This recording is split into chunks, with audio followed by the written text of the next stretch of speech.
Two cops thought they could humiliate a black woman by shaving her head, but the next day they walked into court, only to find out she wasn't just any woman.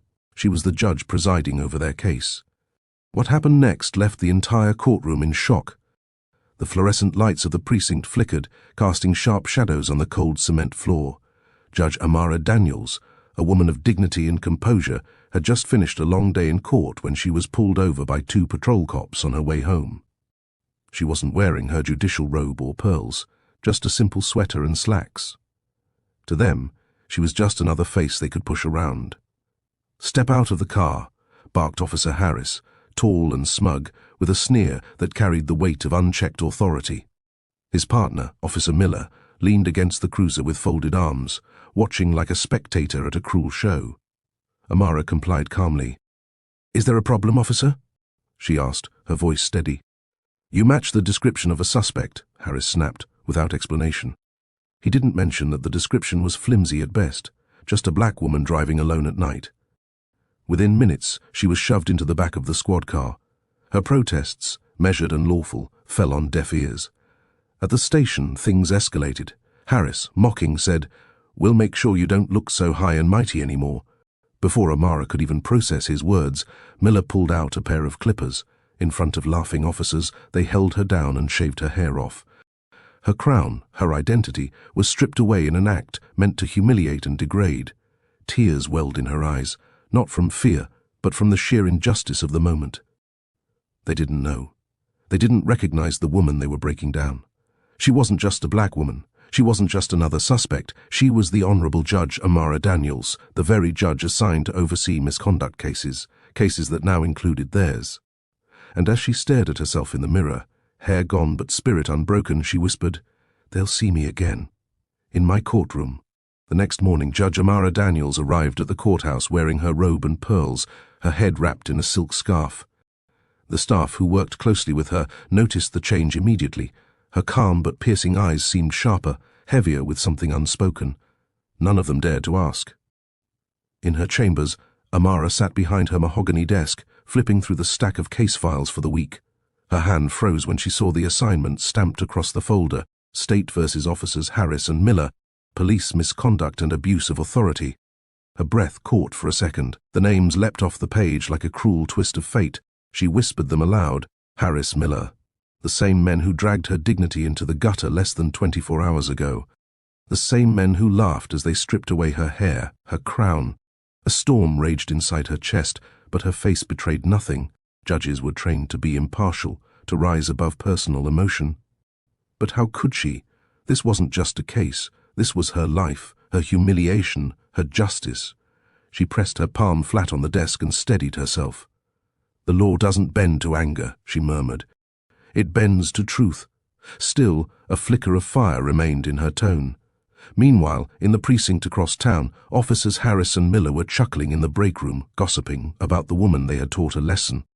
They had no idea that within hours they would walk into a courtroom where the very same woman would be seated at the bench, gavel in hand, power restored. Amara closed the file and leaned back in her chair, her scarf catching the sunlight. This wasn't just another case. This was destiny. And when those two officers entered her courtroom, she vowed silently they would not walk out the same. The courtroom buzzed with chatter as people filed into the wooden benches. Reporters had already caught wind of the case. Two officers accused of excessive force and public humiliation. It was the kind of story that drew eyes from all over the city. Officer Harris strutted in first, adjusting his uniform as if he owned the place. Behind him, Officer Miller walked with a smirk plastered across his face. They looked confident, almost cocky, convinced this would be nothing more than a slap on the wrist. After all, they were cops. Cops always found a way out.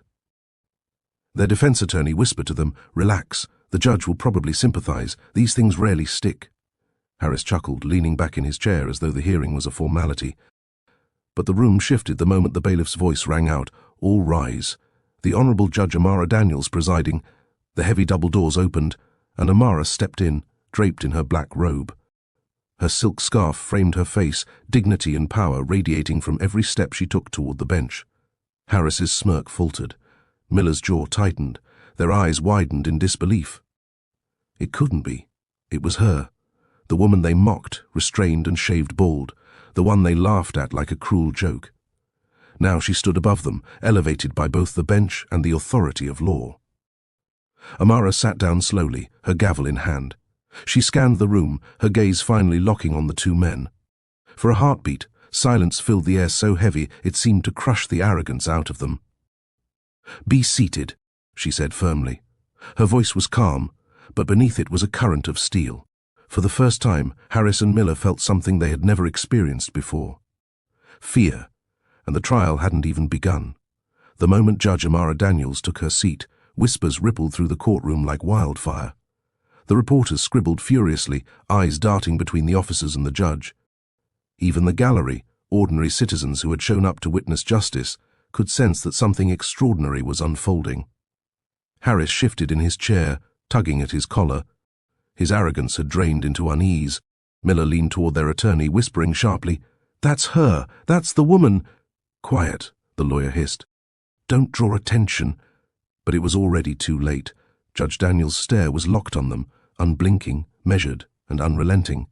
She didn't need to say a word. Her silence was louder than any rebuke. "State your names for the record," she said, her tone smooth but edged like glass. "Harris. Officer James Harris," the first muttered, avoiding her gaze. "Miller." "Officer Thomas Miller," the second followed, his voice cracking slightly. Amara's pen scratched across the paper as she noted their names, though she didn't need reminding. Every detail of that night was etched into her memory.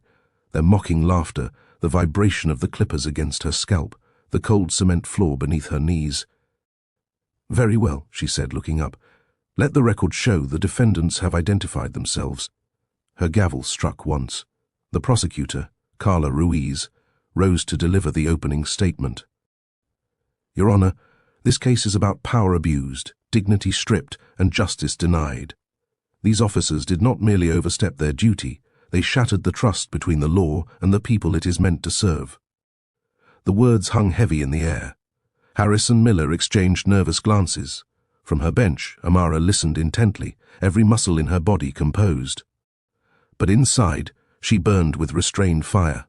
This wasn't just another trial. This was her battlefield, and every eye in the room was about to witness what true justice looked like. Prosecutor Carla Ruiz stood tall, her voice slicing through the silence like a sharpened blade. She was known across the city as relentless, the kind of attorney who never softened her words when it came to justice. "Your Honor," she began, pacing slowly in front of the jury, "this case isn't about a misunderstanding. It isn't about mistaken identity. It is about two men who wore the uniform of authority and used it as a weapon to degrade another human being." She paused, letting the words settle. The jurors leaned forward, eyes locked on her. Reporters typed feverishly, already sensing tomorrow's headlines. Carla continued, "The evidence will show that officers Harris and Miller unlawfully detained a woman, mocked her, and subjected her to an act of humiliation so cruel that it stripped her of dignity, of safety, of identity.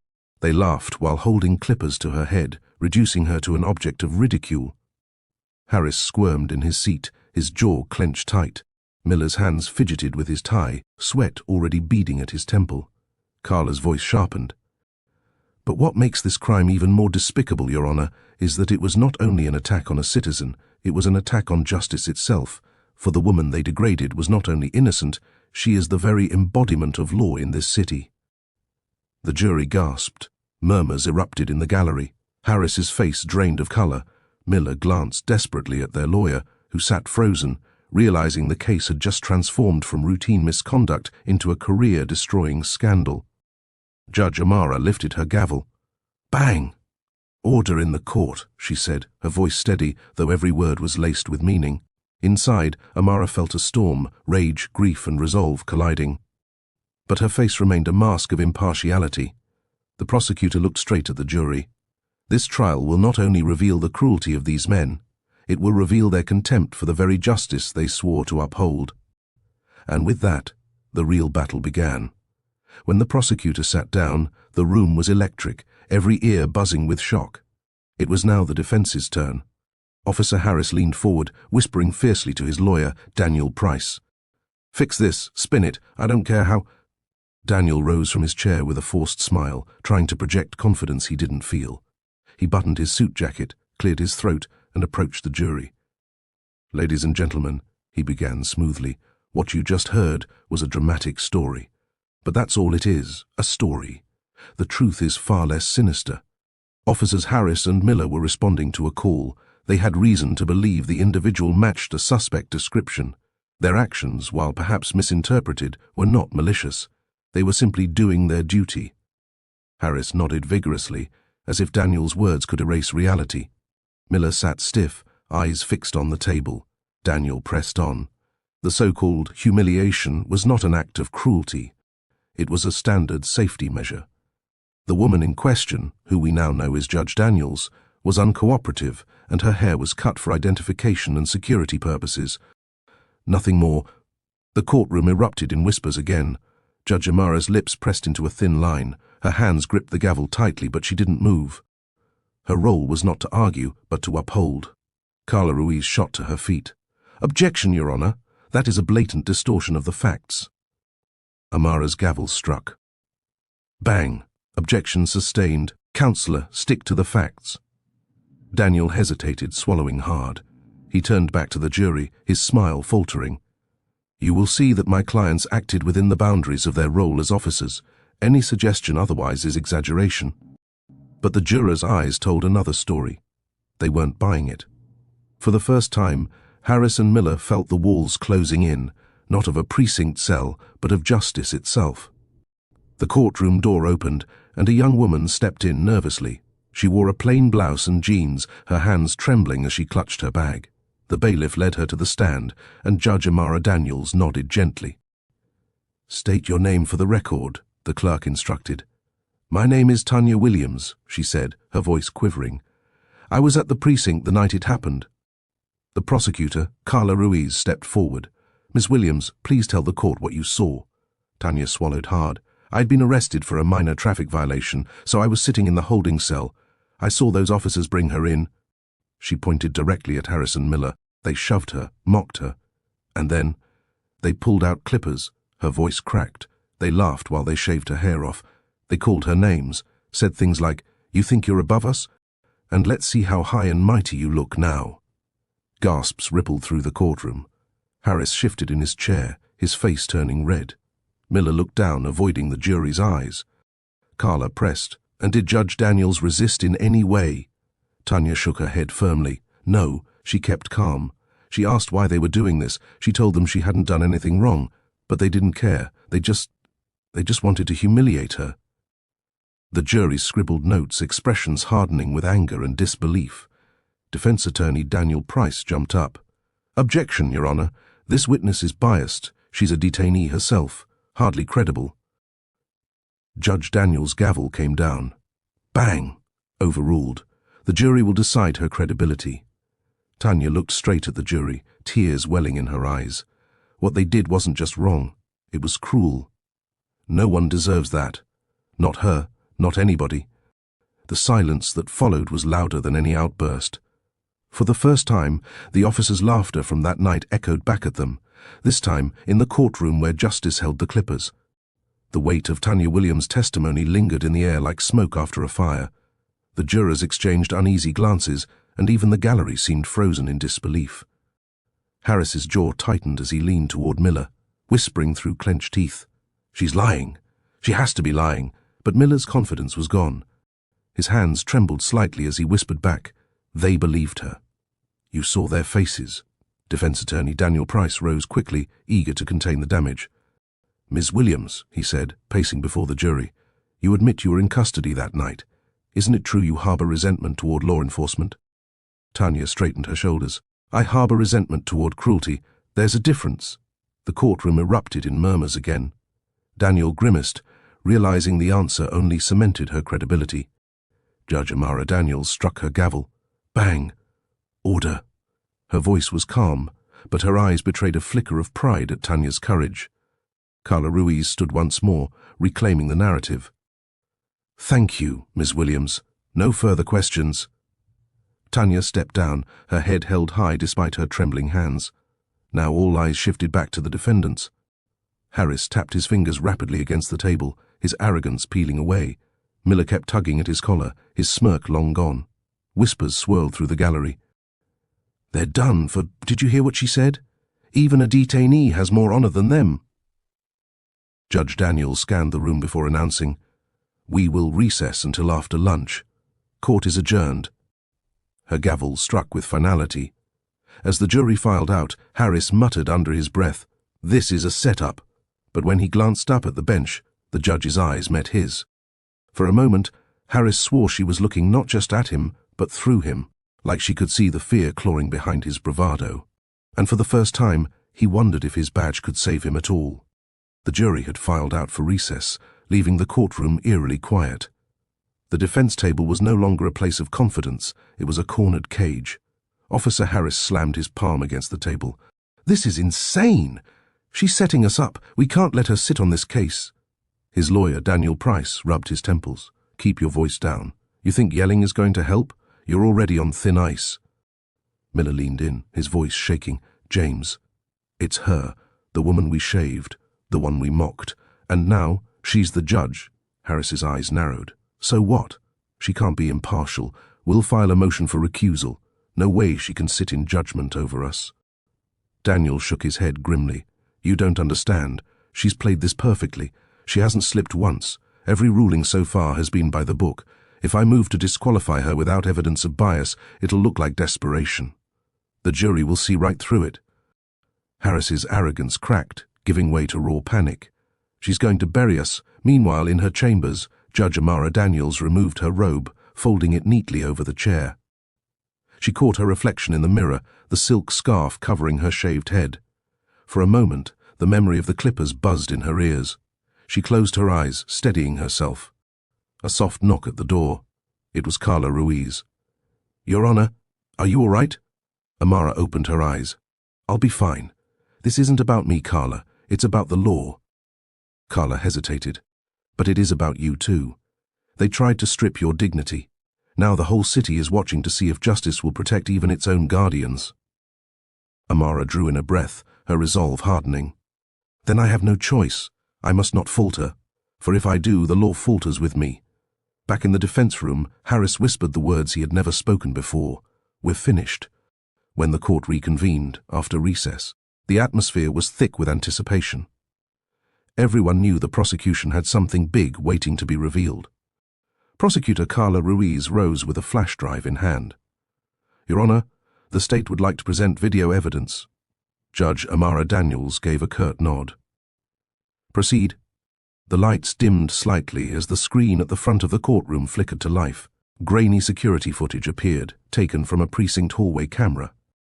At first the sound was muffled, but the images were clear enough. The jury leaned forward. Reporters held their breath. On screen, Harris and Miller could be seen dragging Amara into the holding area. Their laughter echoed faintly through the speakers. "Look at her!" Harris's voice rang out. "Still acting like she's better than us." Miller smirked, pulling the clippers from a drawer. "Let's fix that." The footage showed them forcing her into the chair, clippers buzzing, while the other officers in the room laughed. Amara's face, calm but wounded, filled the screen as strands of hair fell to the floor. Gasps rippled through the courtroom. A juror covered her mouth. Another shook his head in disbelief. "Ladies and gentlemen of the jury," Carla said, her voice steady, "this is not the account of a bitter witness. This is not a fabrication. This is what happened. This is who they are." At the defense table, Harris's face drained of color. Miller slumped in his chair, staring at the table as though wishing he could sink into it. Daniel Price stood, desperate. "Objection! This footage—" Amara's gavel struck sharply. Bang! Overruled. "The jury will consider the video as evidence." Carla turned back to the jury. Humiliation was not an accident. It was deliberate. It was recorded. And today, it is undeniable. The screen went black, but the image burned in everyone's mind. For Harris and Miller, their last shred of defense had just crumbled. The courtroom was suffocatingly silent after the video ended. The jury sat frozen, their faces etched with disbelief and disgust. Reporters scribbled furiously, cameras clicking as though trying to capture every ounce of shame plastered across Harris and Miller's faces. Prosecutor Carla Ruiz let the silence linger before speaking. Ladies and gentlemen, you just witnessed the truth, raw and undeniable. This is not about confusion, nor about duty. This is about cruelty, abuse, and humiliation. Defense attorney Daniel Price stood abruptly, his voice desperate. Your Honor, we request that this footage be stricken from the record. Its context is incomplete and— Judge Amara Daniels cut him off, her gavel striking like thunder. Bang! Request denied. The jury has the right to weigh the evidence. Her tone was firm, but her eyes betrayed no emotion. She refused to let personal pain dictate her rulings. At the defense table, Harris whispered furiously to Miller, "They'll destroy us if this keeps up. We need a deal." Miller, pale and trembling, muttered back, "It's too late. We're already finished." Carla wasn't done. She called Tanya Williams back briefly to confirm the timeline against the video, tightening the case like a noose. Every word lined up. Every detail matched. The jury's eyes shifted back and forth between the prosecutor, the video screen, and the defendants. Some jurors shook their heads slowly, as if the truth had become too heavy to deny. For the first time since the trial began, Harris and Miller sat in silence, their bravado shattered. Their once confident lawyer slumped in his seat, sweat dripping down his brow. Judge Daniels glanced at the clock. "We will resume with closing arguments tomorrow. Court is adjourned." Her gavel struck again, echoing like a heartbeat. And for the first time, Harris and Miller realized tomorrow might be the day justice finally stripped them of everything. The following morning, the courtroom was packed tighter than ever. Word of the shocking video had spread across the city overnight, and now people lined the benches, eager to see the officers face the weight of justice. At the defense table, Daniel Price shuffled papers aimlessly. His usual confidence was gone, replaced by the look of a man clinging to a sinking ship. Harris sat rigid, jaw clenched, while Miller stared at the floor, eyes hollow. When court was called to order, Price stood, his voice wavering. "Ladies and gentlemen of the jury, what you saw yesterday was troubling, yes. But I urge you to consider, these officers have dedicated years of their lives to protecting this community. They were acting under pressure, under the impression they had detained a dangerous suspect. Mistakes were made, but mistakes do not equal malicious intent." The juror's expressions were cold, unmoved. His words fell like stones in water, making ripples but sinking fast. Prosecutor Carla Ruiz rose immediately, her voice sharp and unwavering. "Mistakes? Is shaving a woman's head while mocking her a mistake? Is laughing at her dignity while she pleads for fairness a slip of judgment? No, that is intent. That is cruelty." She turned to the jury, pointing at Harris and Miller. And the most damning proof of intent? They didn't stop themselves. They didn't hesitate. They enjoyed it. Harris shifted uncomfortably, sweat beading at his temple. Miller's lips quivered as though he wanted to speak but couldn't. Judge Amara Daniels watched it all, her face unreadable. Inside, though, her heart pounded with the weight of restraint. She had to remain impartial. She had to let the truth speak louder than her pain. As Carla sat, she added one final blow. "Ladies and gentlemen, justice is not blind to cruelty. It is your duty to make sure the badge does not shield it." The jury's eyes were fixed on the defendants now, not with doubt, but with judgment. The defense had all but collapsed. The tension in the courtroom had reached its peak. The jurors no longer looked like they were weighing options. They looked like they were watching guilt unravel in real time. Officer Miller sat hunched over, his face pale. His hands trembled against the table. For days he had tried to hold on to silence, but now it was cracking him from the inside out. Suddenly, Miller stood. "Your Honor!" he blurted, his voice trembling. Gasps filled the courtroom. His lawyer, Daniel Price, grabbed his arm. "Sit down, Thomas. Sit down now." But Miller shook him off. His eyes flicked to Judge Amara Daniels, and for the first time he looked ashamed. "I can't keep lying," he said, his voice breaking. "It's true. Everything they said is true." The courtroom erupted in chaos. Reporters shouted, cameras clicked, spectators whispered in disbelief. Harris turned on his partner, his face red with fury. "Shut up, Miller! Don't you dare!" But Miller's words spilled out like water from a broken dam. "We humiliated her. We shaved her head. We mocked her, and we laughed while doing it. It wasn't duty. It wasn't a mistake. It was cruelty." His voice cracked. "And I was part of it." Harris lunged toward him, but the bailiff stepped in, holding him back. "You coward," Harris spat. "You're throwing us both under the bus." Miller's shoulders sagged. "No, I'm telling the truth, because she deserves it." His voice softened as he looked back at Amara. "I'm sorry, Judge. I know sorry won't fix it, but I had to say it." Silence swallowed the room. The jurors stared, stunned. Carla Ruiz's face was unreadable, but her eyes burned with vindication. The defense was shattered beyond repair. And for the first time since the trial began, Judge Amara allowed herself the faintest flicker of a reaction. Not triumph, just quiet acknowledgement. Justice was finally breaking through their lies. The courtroom had barely settled from Officer Miller's confession when Judge Amara Daniels lifted her gavel, demanding order. The heavy bang echoed like thunder. "Officer Miller," she said firmly, her eyes piercing through him, "do you realize the weight of your confession?" "Yes, Your Honor," Miller said, his voice shaking. "I've carried it for months. I can't keep it anymore. But," he hesitated, glancing toward Harris, "there's something else the court doesn't know." A ripple of suspense rolled through the courtroom. Prosecutor Carla Ruiz leaned forward. "Something else?" Miller swallowed hard. "This wasn't just our idea. We were ordered." The room froze. Reporters' pens dropped. The jury collectively gasped. Even Harris stopped thrashing and stared at his partner in shock. Judge Amara narrowed her eyes. "Ordered by whom?" Miller's lips trembled. "By a superior. Someone high up in the department. They wanted to make an example out of her, because of who she is." Carla's voice sharpened. "And who exactly gave that order?" Miller's eyes darted toward the defense table, then back at the judge. His voice dropped to a near whisper, but every ear in the room strained to hear. "It came from Chief Robert Gaines." The courtroom exploded in chaos. The chief of police himself, a man seen as untouchable, was suddenly thrust into the center of the scandal. Spectators shouted, reporters bolted for the door, and even the jury looked shaken to the core. Carla rose instantly. "Your Honor, in light of this testimony, we demand an immediate investigation into Chief Gaines. This goes beyond these two defendants. It exposes systemic abuse of power." Judge Amara's gavel slammed again. "Order! Order in the court!" But beneath her composed exterior, her heart raced. The trial had just shifted from two disgraced officers to the entire foundation of the city's law enforcement. And Amara knew this was only the beginning of the storm. The final day of trial arrived, and the courtroom was overflowing. The revelation about Chief Robert Gaines had shaken the city to its core. Cameras flashed outside, protesters gathered in the streets, and every news outlet carried live coverage of the proceedings. Judge Amara Daniels walked into the chamber, her presence commanding silence. The jury had deliberated for hours, their faces grim with the weight of justice.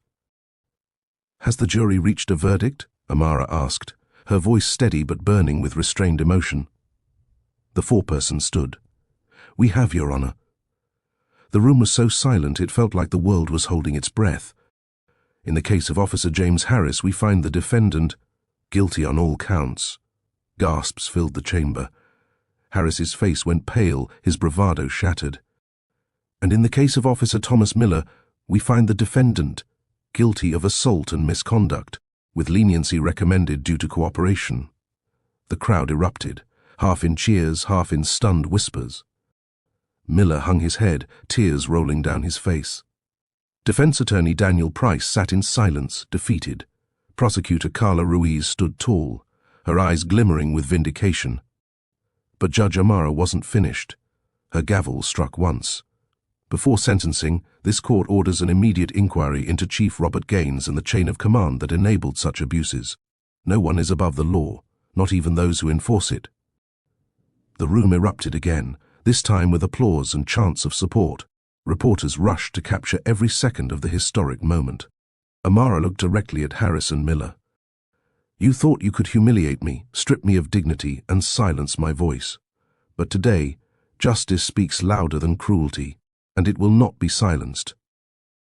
Her words thundered across the chamber, immortalized instantly in headlines and broadcasts.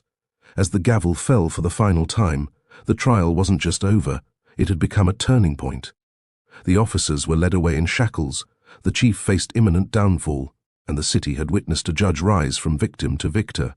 Judge Amara Daniels had not only delivered justice, she had redefined